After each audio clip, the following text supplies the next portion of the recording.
Michael Connelly, Harry Bosch is back in the drop. What can readers expect from Detective Bosch this time?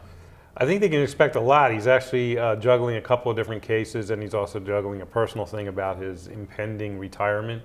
But he's working a cold case, a 20-year-old murder, where he has a drop of blood that connects that murder to a sexual predator.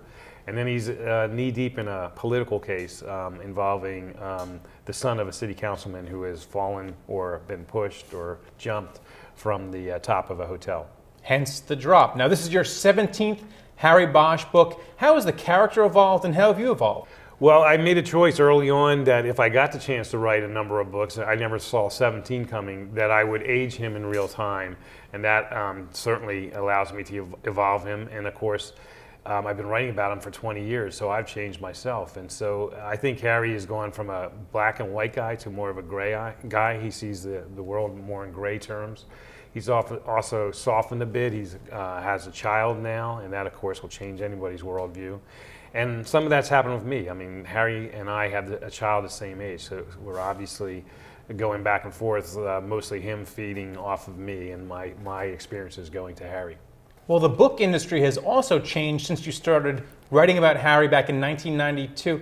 Tell me how the marketing process is different for you now, because now we have ebooks, now we have an internet. Back then, you didn't have one. No, you didn't have any of that, and it was really a lot of pressing the flesh, going to bookstores after bookstore after bookstore, and traveling the country and meeting the people that put the book in people's hands. Now you can reach them through the internet, and now they're also getting their stories in different ways. At least half my book sales are ebooks, and so that has definitely churned the whole industry, and especially my efforts in terms of promoting the books. Well, what's your outlook for the book industry? You see Borders has gone bankrupt, Barnes & Noble's has its problems. Where's it going from here? Well, it's weird. I'm a storyteller, and we've had storytelling forever.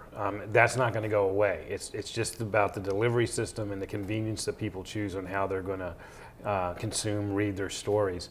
And so on one hand, I feel personally I'm safe. Whatever's going to happen, I'll be all right. But whatever success I'm having really started in those bookstores, which we were talking about in 1992 when there wasn't the internet and so forth. And so my hope is that we'll eventually hit our equilibrium and there'll be space for everything. And maybe we're just in the shakeout period until we get to that point. Do you think about alternative sources of revenue when you're writing the books? Do you think about the screenplay or the TV deal? I try not to, but I'm a visual writer. I see an image, I see a scene in my head, and then I reduce that to words. And so I think my books, through that process, kind of naturally are born in a kind of a visual sense to them, which I would obviously think lends them to TVs and movies and so forth. So it's, the writer should keep his head down and write the best darn story he can come up with, but it's often hard to do that without thinking about what if and who could take this character and really portray him in a visual means. Finally, I know that Harry Bosch is an LA detective, but we have a lot of crime here on Wall Street. How about we send him to Wall Street to clean it up? I don't know if you're saying that seriously, but something like that could happen. Seriously. Well, I have a place in New York, and I spend a lot of time in New York, and I'm a writer, so I'm always observing and looking for possibilities, and so I would not surprise me if in the near future Harry Bosch heads out to New York to do some work. Fantastic.